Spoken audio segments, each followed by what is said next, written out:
Egg, capsicum 3 colour எல்லாம் போட்டு ஆனியன்லாம் போட்டு அடித்து கொத்தமல்லி, கருவேப்பிலை, பச்சை மிளகா, உப்பு எல்லாம் போட்டு அடித்து எக் புர்ஜி மாதிரி பண்ணிவிட்டு அதுக்கப்புறம் அதை போட்டுட்டு அப்புறம் பன்னீர் வந்து சீரகம், வரமிளகாத்தூள், உப்பு போட்டுட்டு டீப் ஃப்ரை பண்ணாமல் தோசைக்கல்லில் போட்டு ஸ்கொயராக எடுத்து அதை பிச்சு விட்டு சாஸ் போட்டு ரோல். அவ்வளோதான். இப்படி மெடிக்கணும்.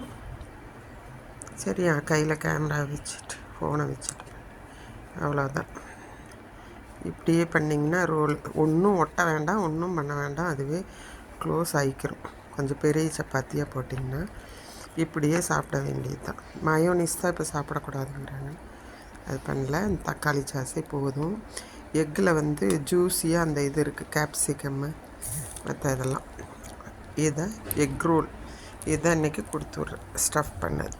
நல்லாயிருக்கும், செய்து பாருங்கள்.